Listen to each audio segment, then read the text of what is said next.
The lone cry pierced the vast emptiness of the Dakota Territory prairie like a knife, carrying across the wind-swept grass with a desperation that made Wyatt Harmon pull hard on his horse's reins. The seasoned cowboy had heard many sounds during his years on the frontier: the howl of wolves, the war cries of Lakota warriors, the deadly rattle of a snake, but nothing quite like the wail that reached his ears on this sweltering July afternoon in 1876. Wyatt tilted his wide-brimmed hat back on his head, squinting against the harsh sunlight. His weathered face, tanned from years under the open sky, creased with concern as he listened. The sound came again, unmistakably the cry of an infant. He turned his horse, a sturdy buckskin gelding named Copper, toward the source of the sound, a slight depression in the rolling grassland about 50 yards to his left. As he approached, the tall prairie grass parted to reveal a sight that made his heart clench. A young woman lay motionless on her side, one arm still protectively curled around a small bundle, a baby wrapped in a thin, soiled blanket. The infant's face was red from crying, tiny fists waving in distress. Beside them lay a small carpet bag, its contents spilled onto the ground.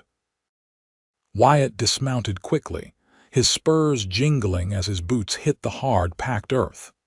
He approached cautiously, his hand hovering near the Colt revolver at his hip, a habit born from years of frontier vigilance. "Madam," he called out, his deep voice gentle despite its natural gruffness. The woman didn't move. Her dress, once a cheerful blue calico, was travel-stained and torn. Her face was partially hidden by strands of light brown hair that had escaped from a simple braid. Wyatt knelt beside her, noting with relief the shallow rise and fall of her chest. She was alive, but clearly unconscious. The baby continued to cry, the sound growing weaker by the moment. Wyatt recognized the particular quality of that cry: hunger. He'd heard it enough times on cattle drives when they'd come across settler families in desperate straits. Without hesitation, Wyatt shrugged off his worn leather coat, spreading it on the ground. Gently, he lifted the baby, noting how light the child felt in his large, calloused hands. The infant couldn't have been more than a few months old.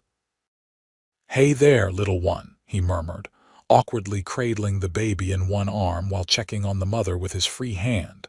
She was burning with fever. Wyatt's mind raced. The nearest town, Clearwater, was at least 15 miles away. The woman needed a doctor and the baby needed food. Looking around, he saw no sign of a wagon or horse. How had they come to be here? Alone in the middle of nowhere, the baby's cries were growing weaker, which worried Wyatt more than the louder wails. Carefully, he wrapped the child in his coat and placed the bundle in the crook of his arm. Then, with strength born from years of hard ranch work, he lifted the unconscious woman and managed to position her across Copper's back. The horse snorted but stood steady, trained to handle far heavier loads of cattle. "Steady, boy," Wyatt murmured, gathering the reins in his free hand. With the baby secured in one arm and leading his horse with the other, he began the long walk toward Clearwater. The July sun beat down mercilessly as Wyatt trudged through the grass, his eyes constantly scanning the horizon for any sign of threat. This territory could be dangerous outlaws, hostile Indians, wild animals, but his immediate concern was for the two vulnerable lives now in his care. After what seemed like hours, the baby's cries subsided into whimpers, then silence. Alarmed, Wyatt stopped to check on the child. The infant's eyes were open, revealing a startling shade of blue that reminded him of the Montana sky. Despite the hunger and discomfort, the baby wasn't crying anymore, just staring up at Wyatt with a gaze that seemed far too knowing for one so young. "Hang on, little one," he whispered. "We'll get you some help soon." The woman on the horse moaned softly, her eyes fluttering open for a brief moment before closing again. At least she was still alive. Wyatt quickened his pace as much as he dared in the afternoon heat. By the time the first buildings of Clearwater came into view, the sun was beginning its descent toward the western horizon. Wyatt's shirt was soaked with sweat, his muscles aching from the unusual burden. He headed straight for Doc Harrison's place at the edge of town, ignoring the curious stares of the townspeople who stopped to watch the unusual procession. The doctor's house, a modest two-story structure with a sign announcing Dr. James Harrison, physician and surgeon, stood apart from the main street. Wyatt managed to knock on the door with his boot, unwilling to release either of his precious charges. The door swung open to reveal a middle-aged man with spectacles and a neatly trimmed beard. "Wyatt Harmon," the doctor exclaimed, taking in the scene before him. "What in heaven's name found them out on the prairie?" Wyatt explained tersely. "The woman's burning up with fever and the baby's starving. Can you help? Bring them in quickly, doctor." Harrison stepped aside, holding the door wide. Inside, the doctor's wife, Martha, appeared from the kitchen, wiping her hands on her apron. Her eyes widened at the sight. "Martha, we need milk for this infant, immediately," the doctor ordered as he helped Wyatt lower the unconscious woman onto an examination table in the front room that served as his office. "I'll warm some cow's milk with a bit of sugar," Martha replied, already moving toward the kitchen. "Poor little mite. Let me take the baby," she added, returning quickly and holding out her arms. Wyatt hesitated for a moment, suddenly reluctant to release the small bundle he'd carried so far. Martha smiled gently. "I've raised 5 children of my own, Mr. Harmon. This little one will be safe with me." Nodding, Wyatt carefully transferred the baby to her capable hands. The infant made a small sound of protest, but then settled against Martha's ample bosom. While Martha tended to the baby, Dr. Harrison was examining the woman. "She's severely dehydrated and running a high fever," he reported. "Likely influenza, though I can't rule out other ailments yet. She'll need constant care for at least several days. Will she make it, Doc?" Wyatt asked, his voice rough with concern for this stranger who had somehow become his responsibility. The doctor looked up, his expression grave. "I won't lie to you, Wyatt. Her condition is serious, but she's young and appears to have been healthy before this. With proper care, she has a good chance."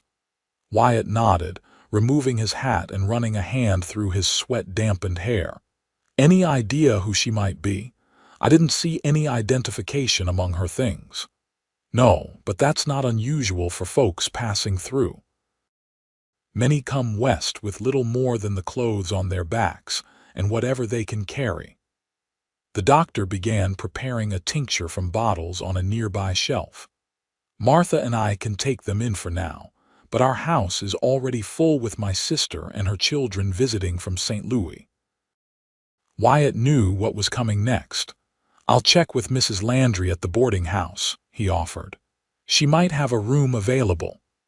"That would be helpful, but they'll need more than just a roof over their heads," Dr. Harrison said, giving Wyatt a meaningful look. "The woman won't be able to care for herself or the child for some time, and without knowing if she has family or friends coming after her." The unspoken question hung in the air between them. Wyatt shifted uncomfortably. He was a solitary man by nature and circumstance, having spent most of his 32 years moving from ranch to ranch, never staying in one place long enough to form lasting connections. The small cabin he currently occupied on the edge of the Rocking H Ranch where he worked was barely suitable for one person, let alone a woman and a baby. Before he could respond, Martha returned with the infant, who was now sucking eagerly at a makeshift bottle fashioned from a small medicine vial fitted with a piece of clean cloth. "She's a hungry little thing," Martha said, smiling down at the baby. "And a girl, by the way." "No more than 3 months old, I'd say." "And her mother?" Wyatt asked, looking at the pale face of the young woman on the examination table. "We won't know anything more until she wakes up," Dr. Harrison replied. "For now, we need to focus on bringing down her fever and keeping her hydrated." Wyatt nodded, knowing he couldn't simply walk away. "I'll talk to Mrs. Landry about a room, and then I need to let Mr. Henderson know what's happened. I was supposed to be back at the ranch hours ago." He hesitated, then added, "I can check in tomorrow to see how they're doing, Doctor." Harrison nodded, understanding the cowboy's reluctance to become too involved. "That would be appreciated, Wyatt, and thank you for bringing them in. Many men might have ridden on past." The thought had never even occurred to Wyatt. He nodded curtly, settled his hat back on his head, and headed for the door. Before leaving, he cast one last glance at the woman and child. Something twisted in his chest at the sight, something unfamiliar and uncomfortable that he chose not to examine too closely. Outside, he untied Copper from the hitching post and led him toward the boarding house, his mind filled with thoughts of the woman with light brown hair and the baby with sky-blue eyes. Who were they? Where had they come from? And why were they alone on the prairie, miles from anywhere? The answers would have to wait. For now, all he could do was ensure they had a safe place to recover. Tomorrow would be soon enough to figure out the rest. Mrs. Landry, a widow who ran the town's only boarding house, was initially hesitant about taking in an ill woman and an infant. "I run a respectable establishment, Mr. Harmon," she said, peering at him over her spectacles. "My guests expect peace and quiet." "I understand, madam," Wyatt replied, trying to keep his frustration in check. "But these folks have nowhere else to go. The woman's sick and the baby needs shelter. I'll cover the cost of the room for a week, up front." The mention of guaranteed payment softened Mrs. Landry's expression. "Well, I do have the small room at the back of the house. It's further from the other guests, so any disturbances would be minimized." "That would be perfect," Wyatt said, reaching for his wallet. He counted out the required amount, adding a little extra. "I'd also appreciate if you could find someone to help care for them until the woman's back on her feet. I'll cover those costs as well, Mrs." Landry's eyebrows rose slightly at his generosity. "Molly Jenkins has been looking for work since the laundry closed. She's good with children, has 4 of her own. I can send my boy to fetch her." "Thank you," Wyatt said, relieved that at least this part of the problem was being solved. "I'll let Doc Harrison know the arrangements." After ensuring everything was set at the boarding house, Wyatt finally mounted Copper and headed back to the Rocking H Ranch. The sun was setting, painting the prairie in hues of gold and crimson. Normally, he would have appreciated the spectacular view, but tonight his mind was elsewhere. Mr. Henderson, the ranch owner, was understanding about Wyatt's delayed return once he explained the circumstances. "You did right by those folks, Wyatt," the older man said, puffing on his pipe as they stood outside the main house. "Not many would have stopped to help." "Couldn't just leave them there," Wyatt mumbled, uncomfortable with the praise. "No, I suppose you couldn't," Henderson agreed. "That's why you're my best hand. You've got a good heart under all that gruffness." He tapped his pipe against the porch rail. "Take tomorrow morning off if you need to check on them. Wilson and Martinez can cover your duties." Wyatt nodded his thanks and retreated to his cabin, a simple one-room structure with a bed, a table, 2 chairs, and a small stove. It wasn't much, but it was more of a home than he'd had in years. As he prepared a simple meal of beans and bacon, his thoughts kept returning to the woman and child he'd rescued. Something about their vulnerability had stirred feelings he'd long thought buried, protective instincts he hadn't experienced since losing his family in a cholera outbreak 15 years earlier. At 17, he'd been the sole survivor when the disease swept through their small Kansas farm. Unable to bear the memories, he'd headed west, working his way through ranches in Colorado, Wyoming, and now Dakota Territory. As he lay in his narrow bed that night, staring at the rough-hewn ceiling, Wyatt wondered what would become of the young mother and her baby. He told himself his responsibility ended with ensuring they had shelter and care. Yet something deeper told him their paths were now intertwined in ways he couldn't yet understand. Morning found Wyatt heading back to town, earlier than necessary. He told himself he was just fulfilling his obligation to check on the strangers he'd rescued, but the knot of anticipation in his stomach suggested otherwise. His first stop was Doc Harrison's house, where he learned that the woman had been moved to Mrs. Landry's boarding house late the previous evening. Her fever broke during the night, the doctor explained. She's still weak but conscious. Hasn't said much yet, seems confused about where she is. Did she tell you her name? Wyatt asked. Lillian Montgomery. That's all we could get from her before she fell asleep again. The doctor adjusted his spectacles. The baby seems to be doing well, though. Martha was reluctant to let her go, I'll tell you that. Wyatt nodded, oddly pleased to have names for the pair who had occupied his thoughts. Lillian and...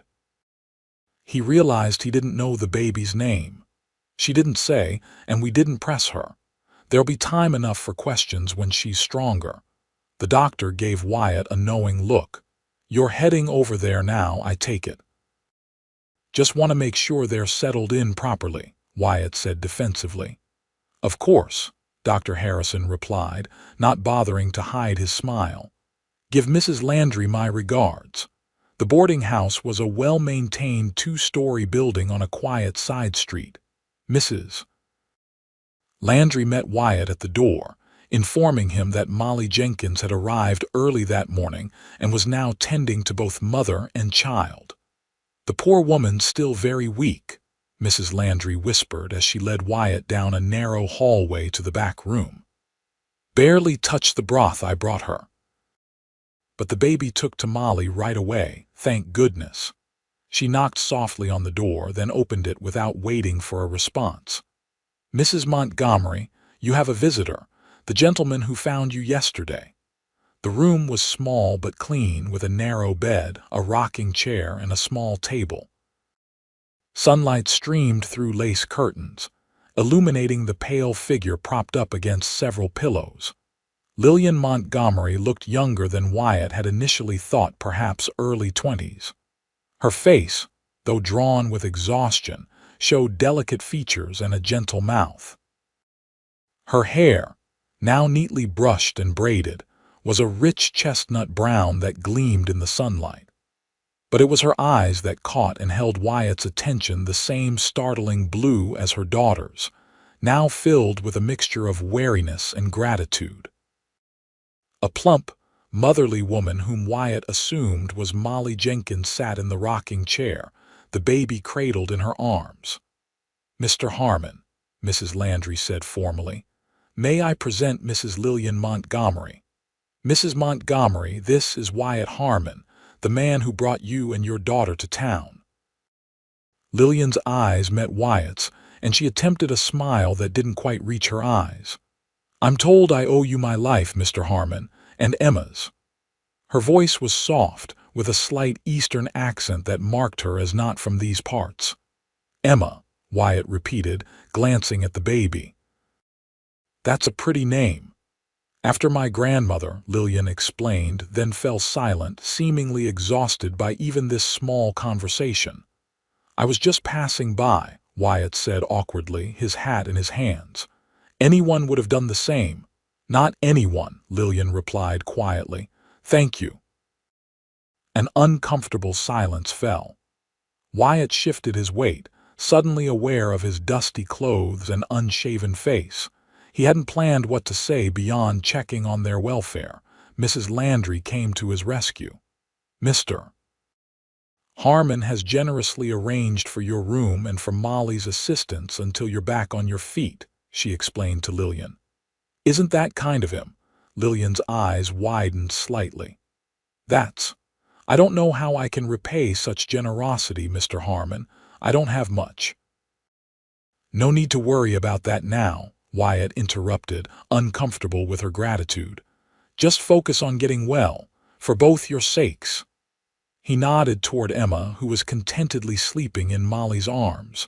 Doctor Harrison says she should stay in bed for at least 3 more days, Molly added, speaking for the first time. The fever took a lot out of her. Wyatt nodded. I'll check back in a few days then, if you need anything in the meantime. You've done more than enough, Mr. Harmon, Lillian said, her voice barely above a whisper. I won't forget it. With a nod and a mumbled goodbye, Wyatt retreated from the room, strangely affected by the encounter. Mrs. Landry followed him to the front door. She seems like a respectable young woman, she commented. Though traveling alone with an infant, one has to wonder. Wyatt bristled at the implied judgment. She was wearing a wedding ring, he pointed out, though he hadn't consciously noticed this detail until now. And she introduced the baby as her daughter. That's all that matters, Mrs. Landry raised her eyebrows at his defensive tone, but wisely said nothing more on the subject. Will you be returning soon, then? In a few days, Wyatt confirmed. Please send word to the Rocking H if there's any change in their condition. As he rode back to the ranch, Wyatt found himself pondering the mystery of Lillian Montgomery. What was a young Eastern woman doing alone on the Dakota prairie with an infant? Where was her husband? And why did he feel so drawn to her vulnerability and quiet dignity? These questions would have to wait. For now, he had cattle to tend and fences to mend. But even as he threw himself into his work over the next few days, the image of blue eyes in a pale face continued to haunt him. 3 days later, Wyatt returned to Clearwater. This time, he made an effort to clean up before his visit, shaving carefully and donning his least worn shirt. He told himself it was simply a matter of respect, but the knowing grin Wilson gave him as he left the ranch suggested his colleague saw through the pretense. Mrs. Landry greeted him with more warmth than on his previous visits. Mrs. Montgomery is doing much better today, she informed him. She even managed to come downstairs for breakfast this morning, though she tired quickly and returned to her room. When Wyatt was shown into Lillian's room, he was pleased to see her sitting up in a chair by the window, Emma cradled in her arms.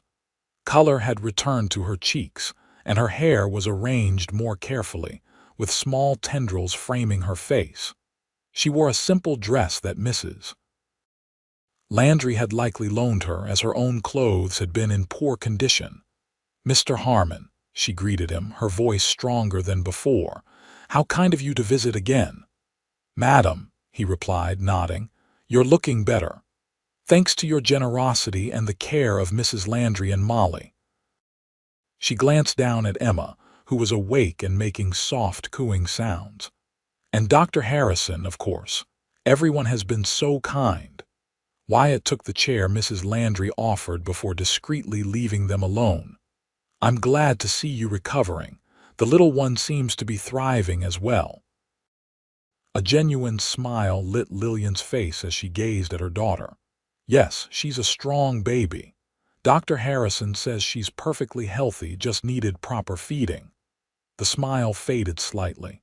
I couldn't provide for her properly, before you found us, I mean. Wyatt shifted uncomfortably, sensing the shame beneath her words.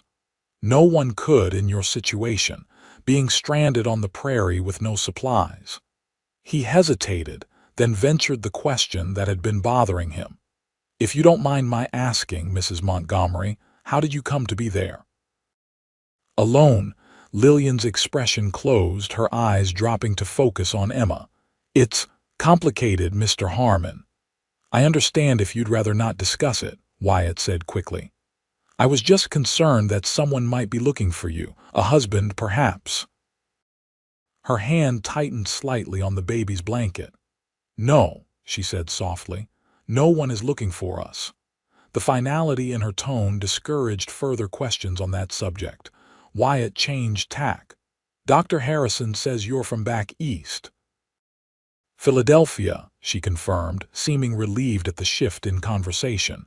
Though I've been traveling westward for several months now. That's a long journey, especially with a young one. Yes. Her eyes met his briefly before skittering away. Mr. Harmon, I need to be honest with you. I have no way to repay you for your kindness, not immediately at least. My funds are limited. Wyatt waved away her concern. I didn't help you expecting payment, Mrs. Montgomery. Lillian, please, she corrected gently. And I understand that, but I can't accept charity indefinitely. As soon as I'm strong enough, I intend to find work. Wyatt frowned. Work, with a baby to care for. I don't have much choice, she replied with quiet dignity. I'm trained as a teacher, but I'm willing to do whatever is available. Sewing, laundry, cooking. Clearwater's a small town, Wyatt cautioned. Work can be hard to come by, especially for a woman with a child and no connections. He'd been about to say husband, but caught himself in time. Nevertheless, I must try. Her chin lifted slightly in determination. I won't be a burden on your generosity or anyone else's. Wyatt admired her spirit even as he worried about the practicality of her plan.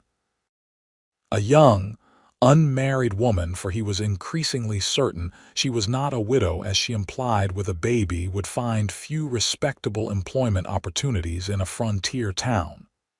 Let's not worry about that just yet, he suggested. You need to regain your strength first. Have you spoken with Dr. Harrison about how long that might take? He says another week of rest should see me fully recovered, she replied. Mrs. Landry has kindly agreed I can stay until then, thanks to your arrangement.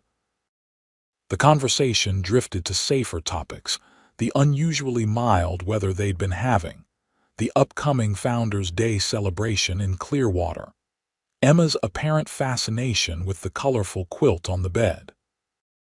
Wyatt found himself relaxing in Lillian's company, drawn to her quiet intelligence and the gentle way she handled her daughter. As he prepared to leave, promising to return in a few days, Lillian stopped him with a soft question. Mr. Harmon, Wyatt, may I ask why you're doing all this? For strangers, I mean. The question caught him off guard. He considered several responses before settling on the truth. When I was 17, my family died of cholera. Parents, 2 younger sisters. Neighbors helped me through it, though there wasn't much they could do except offer a place to stay until I found my feet. He met her gaze steadily. I guess I'm just returning the favor. Lillian's eyes softened with compassion. I'm so sorry for your loss. Wyatt nodded, uncomfortable with her sympathy. It was a long time ago. I should be going now. The ranch hands will be wondering where I've disappeared to. Of course. Thank you for visiting. Her smile was warm, transforming her face from merely pretty to truly beautiful. Emma and I look forward to your next visit. As Wyatt rode back to the ranch, he found himself smiling without quite knowing why. The mystery surrounding Lillian Montgomery remained, but he was increasingly certain that whatever her past held, she was a woman of character and courage. And that, he reflected, was becoming dangerously appealing.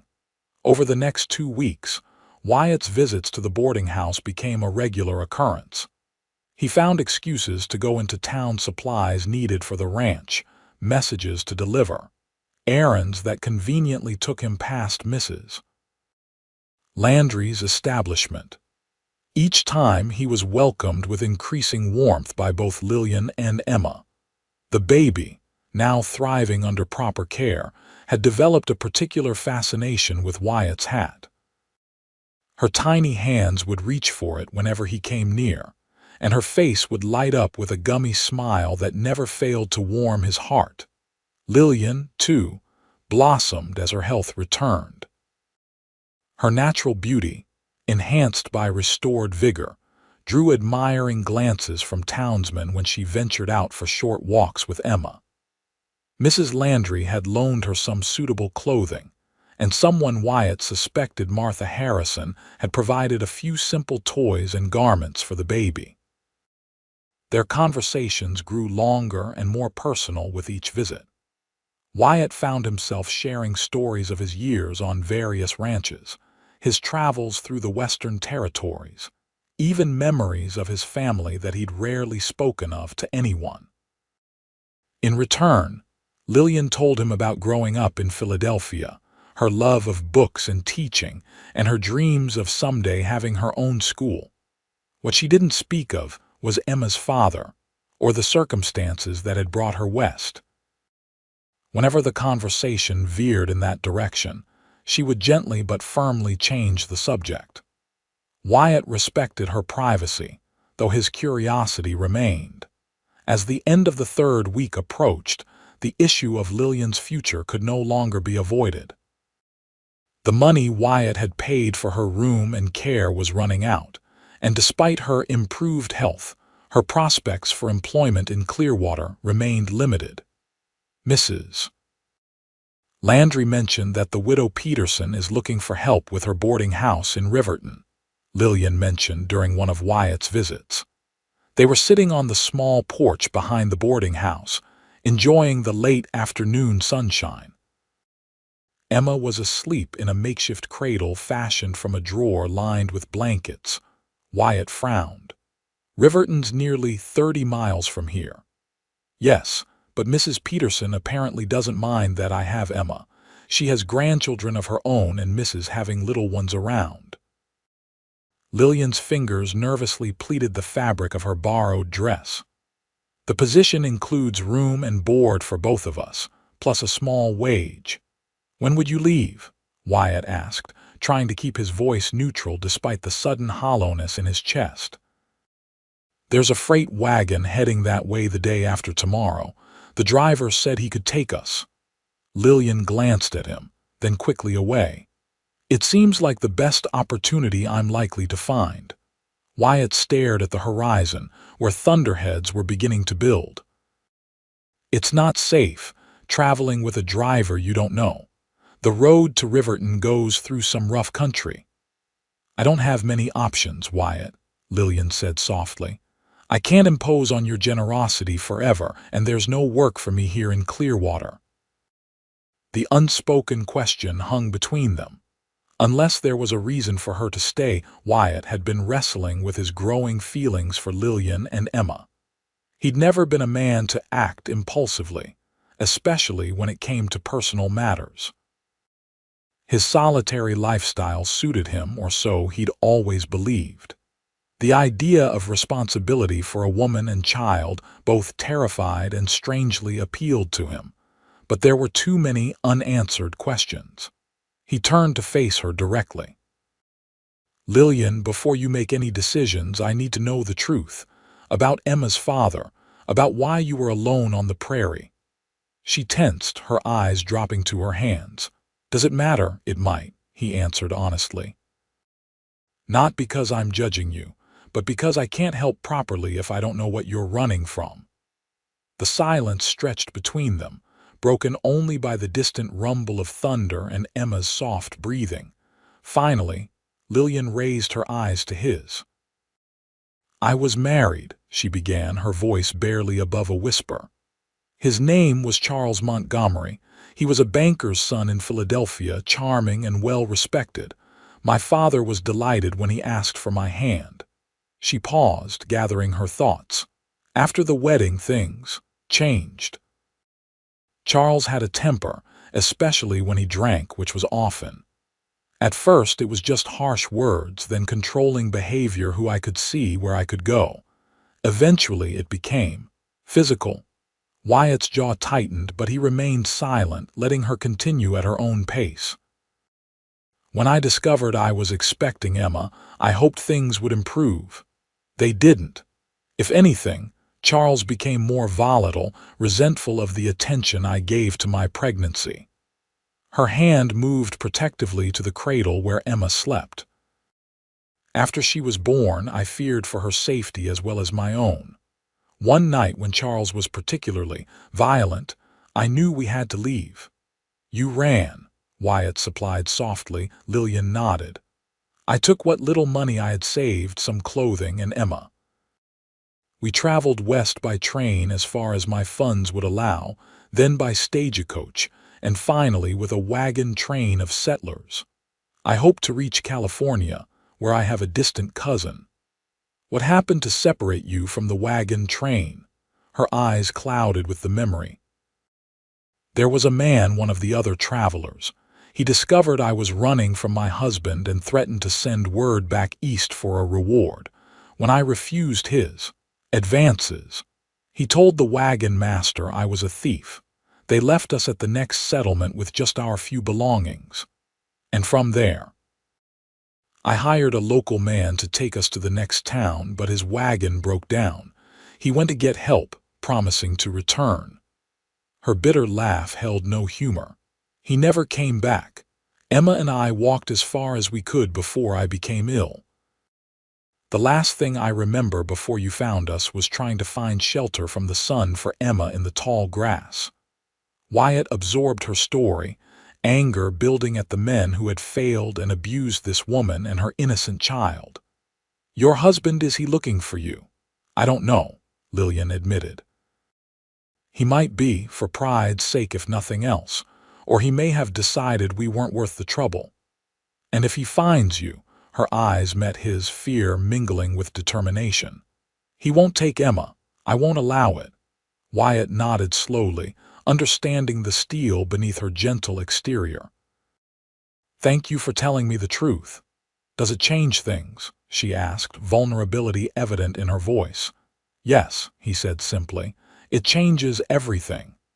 Before he could elaborate, Emma stirred and began to fuss. Lillian immediately reached for her daughter, lifting her with practiced ease. She's hungry, she explained, adjusting her position to feed the baby discreetly. Wyatt stood, giving them privacy. I need to get back to the ranch before that storm hits, he said, glancing at the darkening sky. But I'd like to talk more tomorrow if that's all right. Lillian looked up at him, uncertainty in her blue eyes. Of course. We're not leaving until the day after tomorrow. Don't make any final decisions until we've talked, Wyatt urged. Please. She nodded, though doubt lingered in her expression. Until tomorrow, then. Wyatt rode back to the rocking H with his mind in turmoil. Lillian's story had confirmed his suspicions, but also awakened a protective instinct stronger than any he'd felt before. The thought of her and Emma traveling to Riverton with a strange freight driver, then working for an unknown widow, filled him with dread. But what alternative could he offer? His cabin was too small for three, and while he had steady employment with the Rocking H, his position as a ranch hand hardly provided the security a woman and child needed. The logical solution seemed clear, yet he hesitated to propose it, uncertain of his own motivations and Lillian's potential response. That night, as the promised storm raged outside his cabin, Wyatt made his decision. It might not be the perfect solution, but it was better than watching Lillian and Emma disappear from his life, potentially into greater danger. Morning brought clear skies and renewed determination. Wyatt sought out Mr. Henderson before the day's work began, requesting a private conversation. The ranch owner listened carefully to Wyatt's abbreviated version of Lillian's situation and his proposed solution. Marriage, Wyatt. Henderson raised his bushy eyebrows. That's a serious step for a man who's avoided putting down roots for 15 years. I know it sounds sudden, Wyatt acknowledged, but I can't let them go to Riverton alone. It's not safe and they have no one else. And your feelings for Mrs. Montgomery? Henderson asked shrewdly. Are they simply protective or something more? Wyatt shifted uncomfortably. I respect her. I admire her courage and devotion to her child. The rest might come with time, Henderson sighed. Not the most romantic proposal I've ever heard, but practical, I suppose. He studied Wyatt for a long moment. The foreman's cabin has been empty since Jenkins moved to town with his wife. It's bigger than yours, 2 rooms at least. If you're serious about this, it's yours. Relief flooded through Wyatt. Thank you, sir. I'll work extra shifts to cover the difference in pay. No need, Henderson waved away the offer. Jenkins was overpaid anyway. Just make sure you know what you're doing, Wyatt. Marriage isn't a cattle drive you can't just ride away when the season's over. I understand that, Wyatt assured him, though his stomach nodded at the permanence of what he was proposing. Then go with my blessing, Henderson said. And bring your new family to Sunday dinner so Mrs. Henderson can fuss over them properly. Wyatt rode into Clearwater with a mixture of determination and apprehension. He'd stopped at the general store to purchase something he thought necessary for his proposal, though the knowing smile of the shopkeeper had nearly made him abandon the gesture as too sentimental.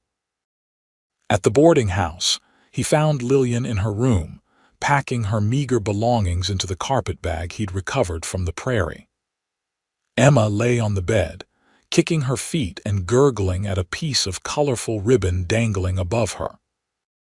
"You're still planning to leave," Wyatt said, unable to keep the disappointment from his voice. Lillian looked up, her expression a mixture of resignation and regret. "I have to, Wyatt. The freight wagon leaves at noon tomorrow. What if there was another option?" He stepped further into the room, his hat in his hands and his heart in his throat. "What other option could there be?" Lillian asked softly. "I've asked everywhere in town. No one needs a teacher, especially one with a baby." Wyatt took a deep breath. "You could marry me." Lillian froze, her eyes widening in shock. "What? It's not as crazy as it sounds," Wyatt continued hurriedly. "I have a good position at the Rocking H, and Mr. Henderson has offered us the foreman's cabin. It's twice the size of mine, with an actual bedroom. You and Emma would be safe, and in time, perhaps you could start a small school for the ranch children and others nearby." Lillian sank slowly onto the edge of the bed. "Wyatt, I don't know what to say. This is so unexpected." "I know it's sudden," he admitted. "And I know we haven't known each other long. But I care about you and Emma. I want to protect you both, give you a safe home." "Protection and safety are important," Lillian said carefully, "but marriage should be more than that. After my experience with Charles, I swore I'd never again enter a marriage without." She trailed off, color rising in her cheeks. "Without love," Wyatt finished for her. He knelt before her, taking her hands in his. "I can't promise I love you yet, Lillian. I've spent too many years keeping people at a distance to know exactly what I feel. But I know I want you and Emma in my life. I know the thought of you leaving makes me feel hollow inside. Maybe that's the beginning of love. Maybe with time it could grow into something more." Tears welled in Lillian's eyes. "You're a good man, Wyatt Harmon. Better than I deserve after the mess I've made of my life." "You deserve happiness and security," Wyatt insisted. "I want to provide that if you'll let me." He reached into his pocket and withdrew a small package wrapped in brown paper. "I bought this. It's not fancy, but—" Lillian unwrapped the package to reveal a simple silver band. "A ring," she whispered. "If you accept," Wyatt clarified. "If not, I understand. The offer of help still stands. I can arrange safer transportation to Riverton, or somewhere else if you prefer." Lillian looked from the ring to Wyatt's earnest face, then to Emma, who had rolled onto her side and was watching them with curious blue eyes. "What about Emma? She's not your child." "She would be in every way that matters," Wyatt said firmly. "I'd raise her as my own, give her my name." And if Charles ever finds us, Wyatt's expression hardened. He'd have to go through me to get to either of you, and I promise you, Lillian, that wouldn't end well for him. The fierce protectiveness in his voice seemed to reassure her. She studied his face for a long moment, then slowly nodded. "Yes," she said softly. "I accept your proposal, Wyatt." Relief and an unexpected surge of joy flooded through him. He slipped the ring onto her finger, where it sat a little loosely but gleamed with promise in the afternoon light. "We can be married tomorrow," he suggested. "Reverend Thomas would do it, I'm sure. And then I can take you and Emma home to the ranch." "Home," Lillian repeated, testing the word. "That sounds wonderful." Wyatt smiled, then, impulsively, leaned forward to place a gentle kiss on her forehead. "I'll do my best to make it so for both of you." The wedding took place the following morning in Clearwater's small church. The ceremony was simple, attended only by Dr. and Mrs. Harrison, Mrs. Landry, and Mr. Henderson, who had ridden in from the ranch to show his support.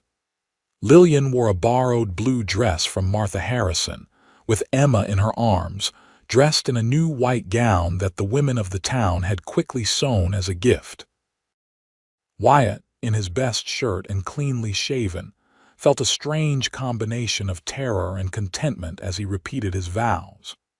When Reverend Thomas pronounced them husband and wife, he hesitated only briefly before placing a chaste kiss on Lillian's lips there first. The touch sent an unexpected warmth through him, a promise of feelings that might deepen with time. After a small celebration at the boarding house, Wyatt loaded Lillian and Emma's few possessions onto Copper.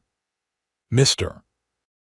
Henderson had thoughtfully brought a wagon to transport the new family back to the ranch, along with a rocking chair that Mrs. Henderson insisted was essential for a mother with a young baby.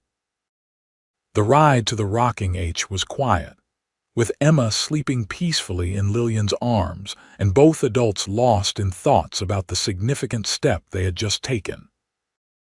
As they approached the ranch, Wyatt pointed out landmarks: the creek where the cattle watered, the stand of cottonwoods that marked the property line, the distant mountains that turned purple in the evening light. "It's beautiful," Lillian said sincerely. "So open and free." "It can be harsh, too," Wyatt cautioned.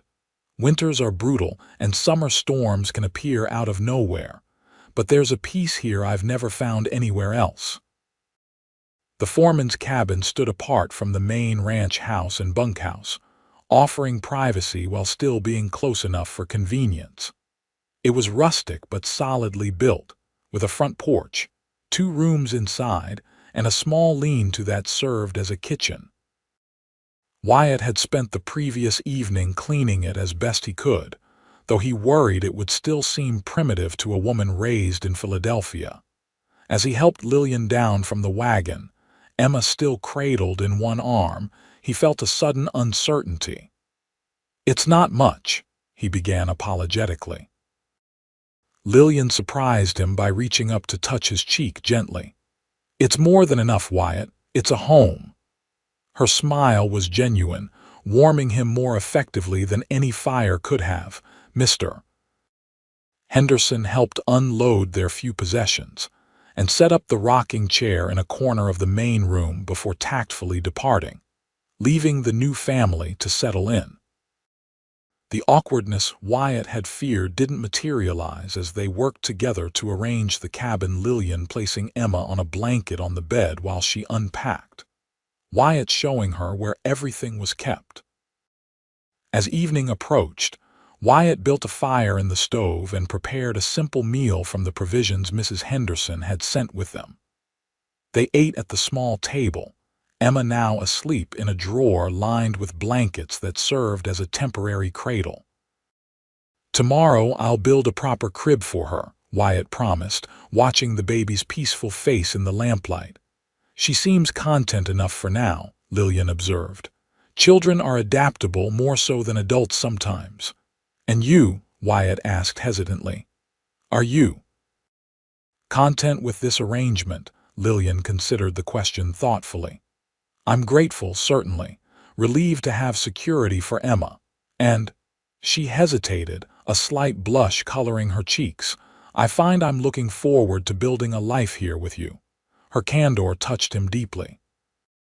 I want to be a good husband to you, Lillian, a good father to Emma. I may not always know how, but I promise to try. That's all anyone can ask, she replied softly, and I promise to be patient as we figure this out together. The mention of together brought to mind the sleeping arrangements, a subject Wyatt had been carefully avoiding thinking about. There was only one bed in the cabin, narrow but adequate for two. As if reading his thoughts, Lillian's blush deepened. I can sleep on the floor tonight, Wyatt offered quickly, until we have time to make other arrangements. Lillian's eyes met his, uncertainty mingling with something else, trust, perhaps. That's not necessary, Wyatt. We're married now, but perhaps we could. Take things slowly. Relief and disappointment warred within him. Of course, he agreed, however you're comfortable. Later, as they lay side by side in the narrow bed, Emma sleeping peacefully in her makeshift cradle nearby, Wyatt was acutely aware of Lillian's presence, the faint scent of lavender soap, the gentle rhythm of her breathing, the warmth of her body just inches from his. They had changed for bed with awkward modesty, Wyatt stepping outside while Lillian donned her nightgown, then Lillian turning her back as he changed into clean clothes he used for sleeping. Good night, Wyatt, Lillian whispered in the darkness. Good night, Lillian, he replied, his voice unexpectedly husky. Sleep well. As he drifted towards sleep, Wyatt reflected on the strange turn his life had taken. A week ago, he had been a solitary cowboy with no responsibilities beyond his duties to the ranch. Now he was a husband and stepfather, with a family depending on him for protection and support. The thought should have terrified him. Instead, he found himself filled with a quiet determination to be worthy of the trust Lillian had placed in him, and a cautious hope that their practical arrangement might, in time, become something deeper. The first weeks of their marriage established a routine that suited them both. Wyatt rose early for his ranch duties, returning midday for a quick meal when possible, and finishing his work by sundown. Lillian managed the cabin, caring for Emma and preparing meals with increasing confidence as she became familiar with the ranch's rhythms. Their physical relationship developed slowly, beginning with casual touches, a hand on a shoulder, fingers brushing while passing objects, a brief embrace before Wyatt left for work. The first time Wyatt kissed Lillian properly was after he had completed the promised crib for Emma, a sturdy construction of pine with a carved horse decorating the headboard. It's beautiful, Wyatt, Lillian had exclaimed, running her fingers over the smooth wood. Where did you learn to do this? My father was a carpenter before he turned to farming, Wyatt explained. He taught me the basics. Her smile of genuine pleasure had drawn him forward, and before he could second-guess himself, he had leaned down to press his lips to hers. The kiss was gentle but lingering, and when they drew apart, the surprise in Lillian's eyes was quickly replaced by warmth. Thank you, she whispered, and Wyatt wasn't sure if she meant for the crib or the kiss. You're welcome, he replied, equally ambiguous. That night, they slept closer together in the narrow bed, Wyatt's arm cautiously draped over Lillian's waist. It was a small step, but significant, an acknowledgement of growing feelings that neither was quite ready to name. As summer gave way to autumn, the three of them settled into a family life that increasingly felt natural rather than arranged. Emma thrived in the clean mountain air, growing plumper and more interactive by the day. She recognized Wyatt now, greeting his returns with excited kicks and gurgles that never failed to warm his heart. Lillian, too, blossomed in her new environment. The shadows of fear that had haunted her eyes gradually faded, replaced by a quiet confidence. She made friends with the other ranch wives, particularly Mrs. Henderson, who took a motherly interest in the young family. She even began informal reading lessons for the children of the ranch hands, fulfilling in a small way her dream of teaching. The first time Wyatt heard Emma call him Da, he was mucking out the horse stalls. Lillian had brought the baby to see him during a break, and Emma, now nearly 8 months old and attempting to crawl, had reached for him with chubby hands and uttered the word with perfect clarity. Wyatt had frozen, pitchfork in hand, a lump forming in his throat. Did she just— "She's been practicing," Lillian admitted, her eyes shining. "I hope you don't mind. I've been showing her your picture and telling her you're her daddy." Wordlessly, Wyatt had set down the pitchfork and taken Emma from Lillian's arms, heedless of his dirty clothes.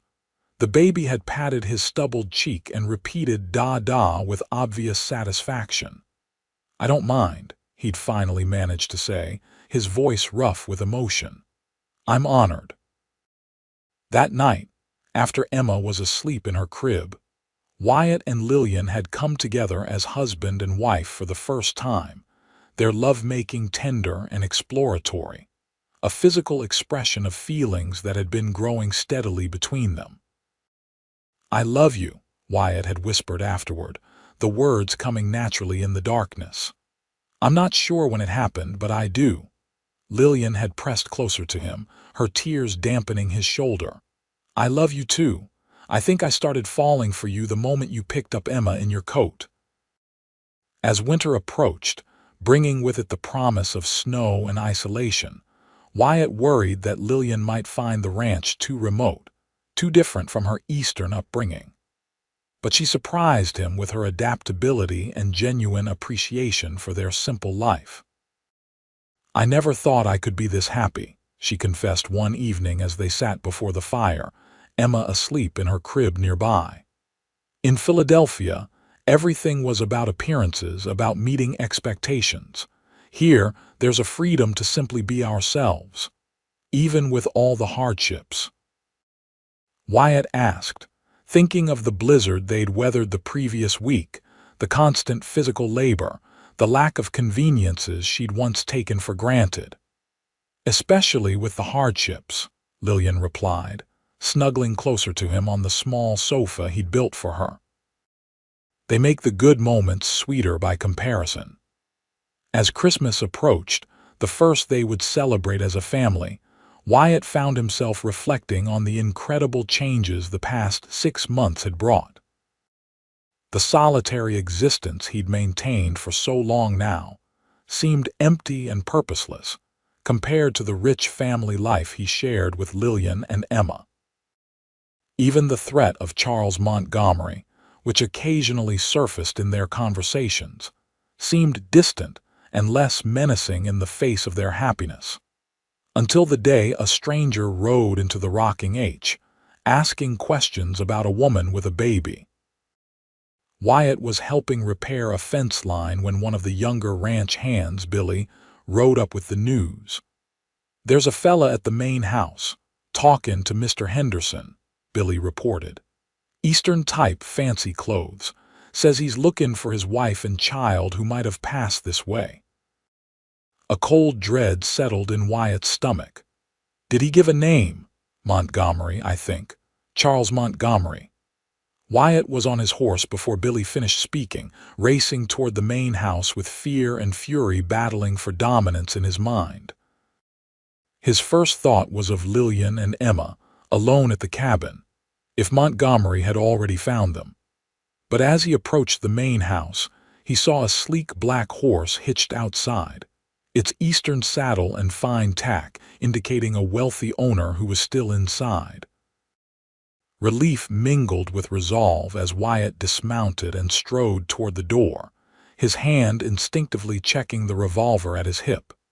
Inside, he found Mr. Henderson seated at his desk, facing a well-dressed man whose back was to the door. The stranger turned at Wyatt's entrance, revealing a handsome face with cold eyes and a mouth set in a permanent sneer. "Ah, here's one of my hands now," Henderson said, his tone carefully neutral though his eyes warned Wyatt to proceed cautiously. "Wyatt, this gentleman is looking for information about travelers who might have passed through our area earlier this year." "Mr. Harmon," the stranger said, extending a gloved hand. "Charles Montgomery of Philadelphia. I understand you might have encountered my wife and child some months ago." Wyatt ignored the outstretched hand, keeping his expression impassive. "A lot of folks pass through these parts. Can't say I recall anyone by that name." Montgomery's smile didn't reach his eyes. "Perhaps I can refresh your memory. My wife, Lillian, a pretty thing with blue eyes and brown hair. She absconded with our infant daughter, Emma, nearly a year ago. I've been searching for them ever since." "Can't help you," Wyatt replied flatly. "If that's all, Mr. Henderson, I should get back to the fence line before dark." "Of course, Wyatt," Henderson nodded, clearly understanding the situation better than he was letting on. "Mr. Montgomery was just leaving. I'm sorry we couldn't be of assistance." Montgomery's pleasant facade slipped slightly, revealing a flash of the anger beneath. "I find it hard to believe no one in this remote area would notice a woman traveling alone with a baby. Perhaps I should speak with some of the other ranch hands or the women. My men are all working and the ladies aren't receiving visitors," Henderson said firmly, standing to indicate the conversation was over. "The nearest town is Clearwater, about 15 miles east. You might try inquiring there." Montgomery's gaze shifted between the two men, calculation evident in his eyes. "I see. Well, thank you for your time, Mr. Henderson." He turned to Wyatt, his smile now openly malicious. "Mr. Harmon, a pleasure. I'm sure we'll meet again." As the door closed behind the unwelcome visitor, Henderson turned to Wyatt. "That's him, isn't it?" "Lillian's husband, former husband," Wyatt corrected grimly. "Legally, she's Mrs. Harmon now. True enough, but you know as well as I do that won't stop a man like that." Henderson moved to the window, watching as Montgomery mounted his horse. "He's heading toward town, not the cabin. That gives you some time." Wyatt nodded, his mind racing.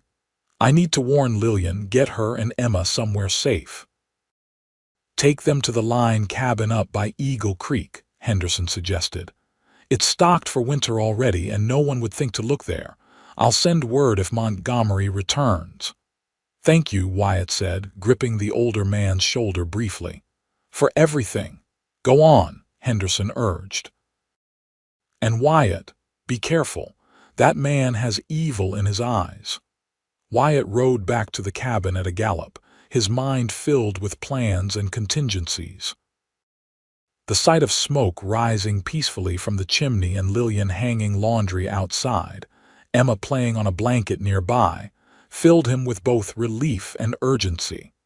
Lillian looked up at his approach, her smile fading as she registered his expression. "What's wrong?" "Charles is here," Wyatt said without preamble, dismounting and gathering Emma in his arms. "He was at the main house asking questions. Henderson sent him to town, but he'll be back." The color drained from Lillian's face. "How did he find us?" "It doesn't matter now. We need to pack quickly." "Only essentials." Wyatt handed Emma to her, his voice gentling at the fear in her eyes. "It's going to be all right, Lillian. I won't let him take you or Emma." Inside the cabin, they moved with urgent efficiency, gathering warm clothing, food supplies, and the few precious possessions they couldn't bear to leave behind. Emma's crib was too large, but Wyatt carefully packed the carved horse that had adorned it, along with the family Bible where they'd recorded Emma's growth and milestones. As Lillian packed, Wyatt retrieved his rifle from above the door and checked his revolver, ensuring both were loaded and ready. The weapons were a sobering reminder of what might be required to protect his family. "Where will we go?" Lillian asked, securing Emma in a sling across her chest. The line cabin up by Eagle Creek. It's remote, well-stocked, and defensible. Wyatt helped her into her coat. Henderson will send word if Charles returns to the ranch. They loaded their supplies onto Copper, and a gentle mare Lillian had learned to ride during the summer. With a last look at the cabin that had become their home, they set off toward the mountains, taking a little used trail that would be difficult to follow. The line cabin was simple but sturdy, built to shelter cowboys during the worst weather when they were working the far boundaries of the ranch.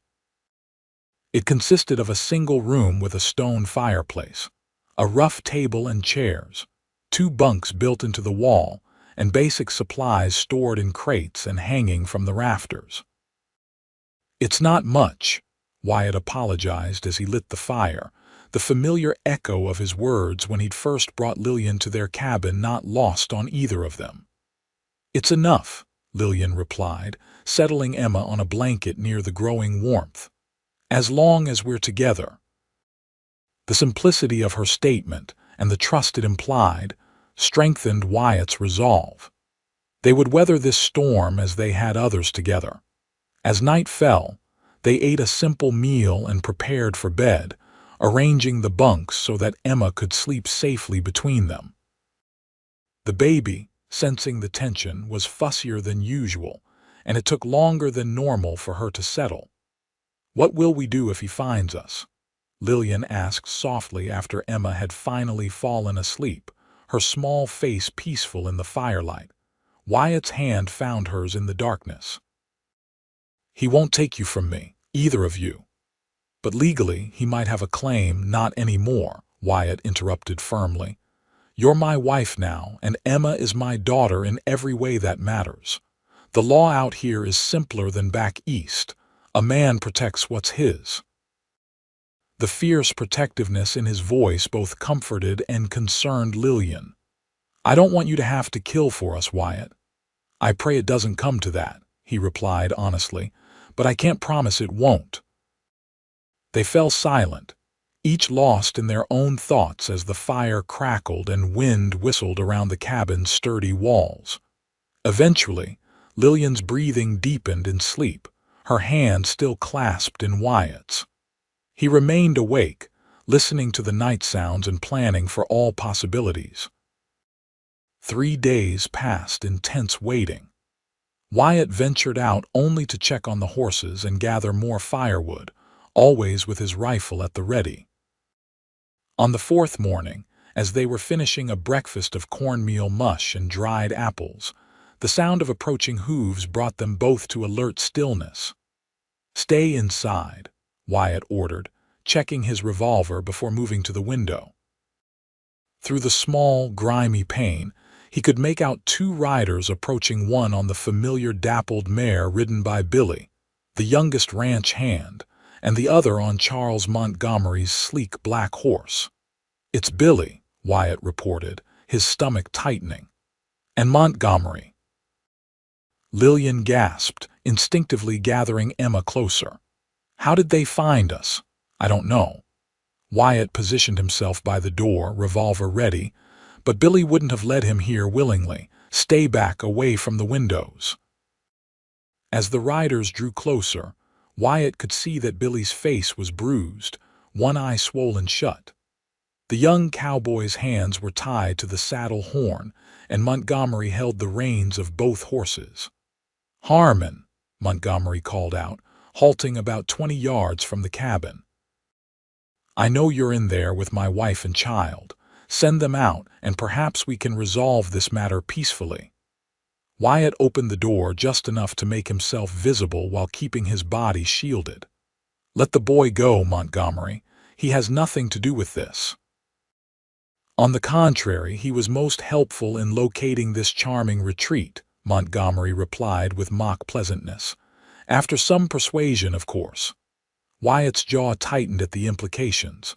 "What do you want?" "What's rightfully mine," Montgomery's voice hardened. "My wife and daughter.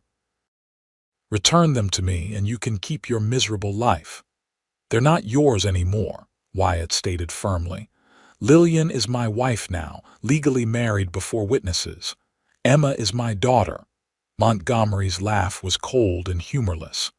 A frontier marriage to a runaway wife is hardly binding, Harmon. I have the law on my side, Eastern law, which takes precedence over your barbarian customs. Not out here, it doesn't. Wyatt raised his revolver, aiming deliberately at Montgomery. Let the boy go and ride away while you still can. Instead of backing down, Montgomery pulled his own pistol, pressing it against Billy's temple. Perhaps this will convince you of my sincerity. Send out Lillian and the child, or the boy dies. His blood will be on your hands. Behind Wyatt, Lillian made a small sound of distress. I can't let him kill Billy because of me, she whispered. He's bluffing, Wyatt replied, though uncertainty gnawed at him. The cold calculation in Montgomery's eyes suggested a man capable of any cruelty to get what he wanted. You have 1 minute to decide, Montgomery called out. After that, I start shooting. First the boy, then you. Lillian and Emma will still be mine, but with far less pleasant circumstances. The threat to his family ignited a rage in Wyatt that cleared his mind of all uncertainty. With deliberate calm, he fully opened the cabin door, stepping onto the porch with his revolver trained on Montgomery. Let him go, Wyatt repeated, his voice deadly quiet. Your quarrel is with me. Montgomery's smirk faltered slightly at Wyatt's steady advance. Stay where you are, or the boy dies. In that moment, Billy made his move. Despite his bound hands, the young cowboy threw himself sideways, unbalancing Montgomery and causing his shot to go wild. The distraction was all Wyatt needed. His first bullet struck Montgomery's shoulder, spinning him backward off his horse. The second hit the man's gun hand as he attempted to regain his aim. Montgomery screamed in pain and rage, his pistol falling to the ground as he clutched his bleeding hand. Wyatt was on him in moments, dragging him away from the horses and throwing him face down in the dirt. Billy, are you hurt? Wyatt called, keeping his boot firmly planted on Montgomery's back. Just these damn ropes and some bruises, Billy replied, struggling to free himself now that his horse had calmed. He jumped me when I was checking the north pasture, made me tell him about the line cabins. Not your fault, Wyatt assured him, using his free hand to cut Montgomery's belt and fashion a rough binding for the man's wrists. Lillian, bring me some rope from inside, please. Lillian emerged cautiously, Emma held tightly in her arms. Her face paled at the sight of her former husband bleeding on the ground, but her steps were steady as she brought Wyatt the requested rope. Will he live? She asked, keeping her distance. Unfortunately, Wyatt replied grimly, securing Montgomery's wrists behind his back. The wounds aren't fatal, just painful. Montgomery twisted his head to glare at Lillian, his handsome face contorted with hatred. You'll regret this, Lillian, both of you. My father has connections, judges, marshals. You won't escape punishment. Shut up, Wyatt growled, tightening the ropes deliberately. To Billy, who had managed to free himself and was now approaching, he added, Ride back to the ranch. Tell Henderson what happened and that we're bringing Montgomery in to the sheriff in Clearwater. Billy nodded, glancing warily at the bound man. You sure you don't want me to stay and help? We'll be fine, Wyatt assured him. But send someone ahead to alert Sheriff Davis about the situation. As Billy rode off, Wyatt hauled Montgomery to his feet. The Eastern man swayed, pale from pain and blood loss. You need to bandage these wounds, he demanded. I could bleed to death. You should have thought of that before threatening my family, Wyatt replied coldly. Nevertheless, he nodded to Lillian. Bring me some cloth for bandages. I don't want him dying before he faces justice. While Lillian went back into the cabin, Wyatt leaned close to Montgomery, his voice pitched low so only the other man could hear. If you ever come near my wife or daughter again, I will kill you. That's not a threat, it's a promise. There are 100 places in these mountains where a body would never be found. The fear that flashed in Montgomery's eyes gave Wyatt grim satisfaction. The man was a bully, and like most bullies, he crumbled when faced with someone who wouldn't back down. Lillian returned with strips of cloth, her expression resolute as she handed them to Wyatt. "Emma is inside, sleeping," she reported. "I've packed our things. We can leave as soon as you're ready." Wyatt nodded, quickly bandaging Montgomery's shoulder and hand, not gently but effectively enough to stop the bleeding. "Can you ride?" he asked Lillian. "Yes," she replied without hesitation. "I'll take Emma with me." The journey to Clearwater took most of the day, with Montgomery mounted on his own horse, his hands tied to the saddle horn much as Billy's had been. Wyatt rode behind him, revolver ready, while Lillian followed with Emma secured in the sling across her chest. Sheriff Davis was waiting for them at the edge of town, alerted by the rider Henderson had sent ahead. "Got your message," the grizzled lawman said, eyeing Montgomery with professional assessment. "This the fella causing trouble, Charles Montgomery from Philadelphia," Wyatt confirmed. "Kidnapped and beat one of the Rocking H hands, then threatened my wife and child at gunpoint." "Lies," Montgomery spat. "This man stole my wife and daughter. I was merely reclaiming what's legally mine." Sheriff Davis raised an eyebrow. "That true, madam?" he asked Lillian directly. Lillian straightened in her saddle, meeting the sheriff's gaze steadily. "I left Charles because he was violent and abusive. I feared for my life and my daughter's safety. Wyatt Harmon saved us when we were stranded on the prairie, and later became my husband in a legal ceremony performed by Reverend Thomas in this very town." The sheriff nodded slowly. "Reverend Thomas mentioned something about that when your man's message came through. Said it was all properly done, witnesses and documentation." He turned back to Montgomery. "Seems to me the lady has made her choice, and it's a legal one by territorial law." "This is absurd." Montgomery struggled against his bonds. "I demand you arrest this man for shooting me and release my wife into my custody immediately." "Ain't gonna happen," Sheriff Davis replied calmly. "What is gonna happen is you're spending the night in my jail while I sort this out. Shooting you while you were threatening folks with a gun ain't a crime in these parts, it's common sense." As two deputies helped the protesting Montgomery down from his horse and toward the jailhouse, the sheriff turned back to Wyatt and Lillian. "You two should get a room at the hotel tonight. I'll need statements from both of you in the morning, and then we can figure out what charges this fella's facing." Wyatt nodded his thanks, relief beginning to replace the tension that had kept him vigilant throughout the long ride. What about his claims about Eastern law taking precedence? Sheriff Davis snorted. "Dakota Territory has its own laws, and they recognize legal marriages performed here. Besides, from what I hear, Eastern courts are starting to take a dimmer view of husbands who beat their wives. Between that and the charges he's facing for what he did to your ranch hand, Mr. Montgomery's going to have more pressing concerns than pursuing custody claims." That night, in the relative luxury of Clearwater's small hotel, Wyatt and Lillian finally allowed themselves to believe the danger might truly be past. Emma, exhausted from the journey, slept soundly in a dresser drawer lined with blankets, a familiar makeshift cradle that reminded them of their first days together. "You think it's really over?" Lillian asked as they lay side by side in the hotel bed, her head resting on Wyatt's shoulder. "Not entirely," Wyatt answered honestly. "Men like Montgomery don't give up easily, but he'll face charges here first, and that gives us time." "Time for what?"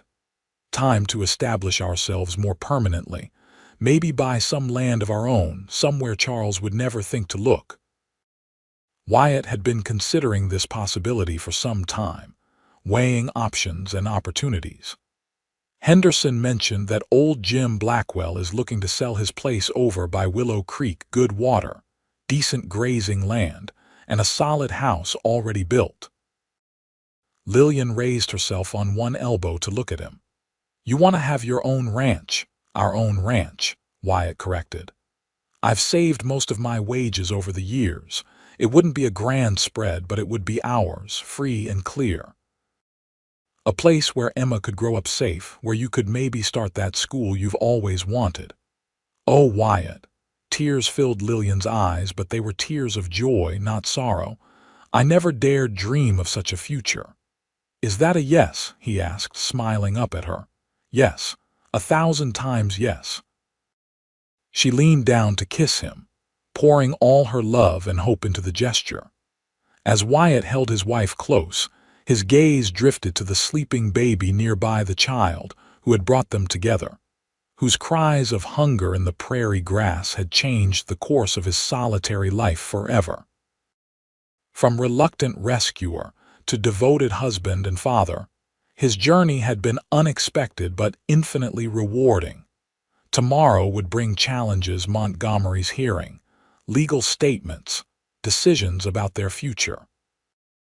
But tonight, in this quiet room with the two people he loved most in the world, Wyatt Harmon knew with absolute certainty that he had found what many men search for their entire lives and never find: not just a family, but a true home. Spring came to the Dakota Territory in a riot of wildflowers and new growth, transforming the landscape much as the past year had transformed the lives of Wyatt and Lillian Harmon. The cabin on their newly purchased ranch near Willow Creek was larger than their previous home, with 2 proper bedrooms, a spacious kitchen, and a front porch where Lillian often sat in the evenings, watching Emma take her first tottering steps in the yard. Charles Montgomery had been sentenced to 3 years in the territorial prison for the assault on Billy and the threats against Wyatt and Lillian. His father's connections had proven less influential than he'd boasted, particularly when several witnesses from Philadelphia had come forward with their own accounts of his violent behavior. The judge had made it clear that upon his release, Montgomery would face additional charges if he ever approached the Harmon family again. The ranch was small by Dakota standards, just enough land to support a modest herd of cattle, and the horses Wyatt had begun breeding as a secondary business.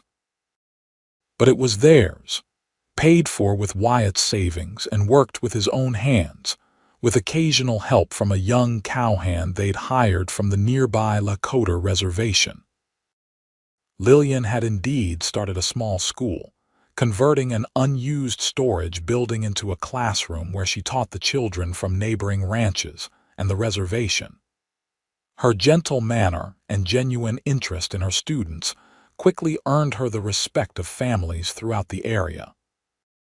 Emma, now walking and beginning to form simple sentences, had her father's quiet strength and her mother's compassionate heart. At 18 months old, she was the center of the Harmon household, her laughter and curiosity a constant reminder of how much they had to be thankful for. On a warm June evening, as they sat together on the porch watching the sunset paint the western sky in brilliant hues of orange and purple, Lillian turned to Wyatt with a smile that held a special secret. "I have news," she said softly, taking his hand and placing it gently on her stomach. "Come winter, Emma will have a little brother or sister." Wyatt's eyes widened, then crinkled with joy as he pulled her into a gentle embrace. "Are you sure?" "Dr. Harrison confirmed it yesterday when I was in town," Lillian replied, her eyes shining. "He says everything looks perfect." "Just like our family," Wyatt murmured, kissing her tenderly. As if on cue, Emma tottered over from where she had been examining a particularly fascinating dandelion. "Up da da," she demanded, raising her arms imperiously. Laughing, Wyatt swung her into his arms, settling her between himself and Lillian. "What do you think about being a big sister, Emma girl?" he asked, though he knew she couldn't possibly understand the question. Emma's response was to pat her mother's stomach and declare, "Baby," with surprising clarity, causing both adults to stare at her in astonishment. "How did she know?" Wyatt whispered. Lillian shook her head, equally amazed. "Children sense things we don't understand, or perhaps she just heard me talking to Martha Henderson about it." Whatever the explanation, Emma's apparent approval of the coming addition to their family added to their joy. As darkness fell and stars began to appear in the vast Dakota sky, Wyatt reflected on the extraordinary journey that had brought them to this moment. From a solitary cowboy riding the lonely prairie to a husband, father, and rancher with deep roots in the land and community, his transformation had been complete.